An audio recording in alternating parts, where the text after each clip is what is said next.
Hey, I'm Kale. I'm a content creator with a lot of different interests, music being one of them. Of course, I'm a drummer. I have a guitar, but I'm not a guitarist. Anyway, thanks for hanging out with me. This is Today in Music. Please don't forget to subscribe, like, comment, share, all the good stuff on the channel. Hit the notification bell. It's appreciated more than you know. Let's get to it. It's December 28th, 2024. What happened in music today?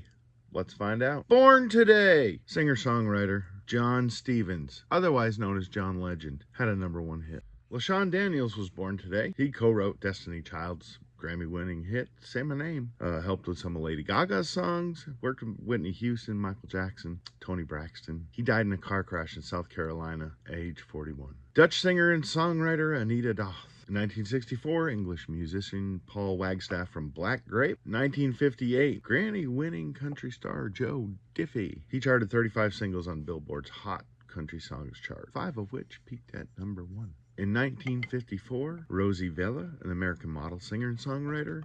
She had a hit called Magic Smile. In 1953, a French pianist by the name of Richard Clayderman sold over 70 million albums worldwide. Alex Chilton, guitar, vocals with the Box Tops. Back in '67, they had a U.S. #1 hit. In 1948, Mary Weiss, an American singer with the Shangri-Las. In 1947, Dick Diamond from the Easy Beats. In 1946, our buddy Edgar Winter was born from the Edgar Winter Group.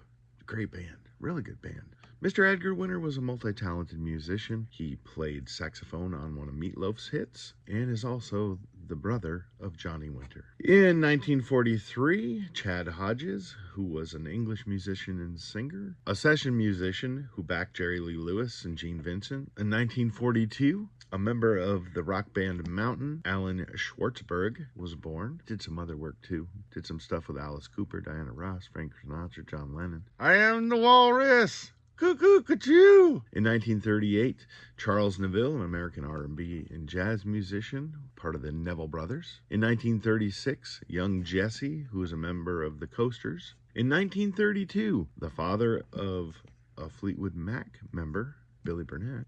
His dad, Dorsey Burnett, was born, who was a founding member of the Rock and Roll Trio. In 1921, Johnny Otis, who had the 1957 UK #2 single, He's Making Eyes at Me. And he also had a 1958 US #9 single, Willie and the Hand Jive. He helped discover a bunch of artists too. Johnny Otis had been called the godfather of rhythm and blues. In 1915, R&B musician Roebuck Pop Staples, who was with the Staples Singers, they had a 1975 US #1 single, Let's Do It Again. We talked about that the other day. In 1903, jazz pianist Earl Fatha Hines was born in Pennsylvania. Billy Williams is born Wilfred Williams in Waco, Texas. He had a hit cover of Fats Waller's I'm Gonna Sit Right Down and Write Myself a Letter in 1957. He was born in 1910. In 1943, Chaz Hodges was born. He's a duo of Chaz and Dave. In 1948, Joseph Ziggy Modestine. I don't know if I said that right or not. In 1950, Alex Chilton from the Box Tops and Big Star is born in Memphis. In 2020-2021, Dr. Dre divorce is settled. He's ordered to pay $100 million to his ex, Nicole Plotzer-Young. In 2003, Pete Townsend of The Who, he seriously considered suicide in 2002 because he was arrested for child pornography charges. Pete defended that by going back on his youth, saying he was investigating porn websites as a research for a book dealing with his own sexual abuse as a child. In 1998, Ronnie Hammond from the Atlanta Rhythm section is dealing with some depression and alcoholism, and he gets into an altercation with the police, who shoot the man. He was only wounded. Eddie Murphy's Party All the Time goes to #2 in the U.S., and Lionel Richie, Say You, Say Me, is going to beat it out for #1. That song was written by Rick James. I'm Rick James! In 1981, a 2-song 45 record cost about $2. A little less than $2. Same as a couple downloads, basically. In 1975, at a concert in Spokane, Washington, Ted Nugent is faced with a .44 Magnum. It was pulled on him at a concert. Security took the man down.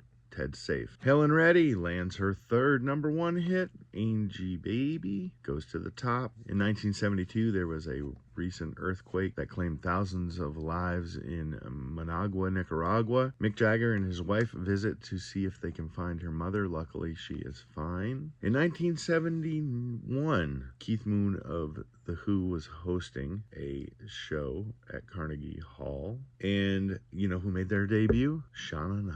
In 1970, John Lennon released his mother. Got to take a quick ad break. Be right back. I'm going to do a double whammy today. Guys, you've heard me talk about Zounds. If you followed me in the last couple days, they're linked below in my description of this video. Great payment plans, the best instruments, guitars, basses, amps, drumsticks, cymbals, hardware, microphones, PA systems, you name it, they got it. They got it at decent prices with payment plans anyone can afford. That's how I get my gear. It's the great gear. Another one, I left the link below for Amazon. If you're an aspiring musician, if you're a pro musician, Amazon has some of the hugest names in the music industry, and they have just about everything you want. Please use my links below. If you're going to get any of this stuff, it helps the channel out. I'm an affiliate of both. Doesn't cost you any extra. Helps me out, helps you out. You get your new gear. I get to keep doing this. Life is good. Let's get back to it. The Beatles in 1963 received their big first press break today, talking about the Ed Sullivan Show gig. Frankie Avalon hits #1 in 1959 with the single Why. In 2016, Debbie Reynolds left us. She died of a stroke at age of 84. A piano player who often played with the Rat Pack in the 1960s and singer Frankie Randall died of lung cancer. In 2010, Southern rocker Mean Gene Kelton. He died at 57 when his SUV collided with a school bus. Eeks. In 2009, Avenged Sevenfold, Jimmy the Rev Sullivan. He was the drummer, co-lead vocalist, and founder, one of the founder. Accidental overdose of prescription drugs and alcohol. He died at the age of 28. Interestingly enough, the coroner did say he had an enlarged heart, and that could have led to his demise. In 2005, after surviving Hurricane Katrina, Barry Cowsill of the Cowsills was found under a wharf in the Mississippi River. It is believed he was taken by the floodwaters following the hurricane. In 2002, Mary Wilson, known for the hit Telephone Man, was killed in a car wreck. In 1976, Freddie King, a famous bluesman, died of acute pancreatitis and complication from stomach ulcers at the age of only 42. In 1971, the composer for scores of Casablanca and Gone with the Wind, Max Steiner, dies of congestive heart failure. 2015, we lost Lemmy Kilmister, the frontman for Motorhead. He died of cancer at the age of 70. 2003, Michael Jackson proclaims his outrage, and he's out on bail, awaiting trial on charges of molestation. In 1993, Shania Twain got married to Mutt Lange. In 1983, one of the Beach Boys left us, Dennis Wilson. He dived into very cold waters from a boat slip at Marina del Rey. He was one of the only original surfers in the band. In 1968, the Beatles' The White Album, #1 in America. Merle Haggard in 1963 makes his first appearance on the country charts with Sing a Sad Song. New York, New York! In 1944, Leonard Bernstein scored his first big hit with the musical On the Town, featuring that song. It opened on Broadway. On this day in 1968, the Miami Pop Festival, #2, opened. Featured prominent musicians such as Steppenwolf, The Grateful Dead, Fleetwood Mac, and Joni Mitchell. In 1969, in Detroit, Michigan, Temptations Day was declared. And in 2017, Chris Stapleton topped the #1 charts in country music. Guys, that's gonna wrap it up for today on this Today in Music History. I can't do that. I don't do all the funky stuff. I just play. Thank you for being with me. Thank you for sharing some time with me. Thank you for hanging out on the channel. Please don't forget to subscribe, share with all your friends, share with people you hate.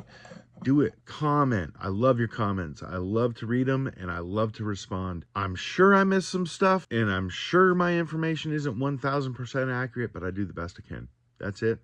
I love you all. Thank you for being here. Thanks for spending some time with me. Go subscribe and check out my links below. Peace, y'all.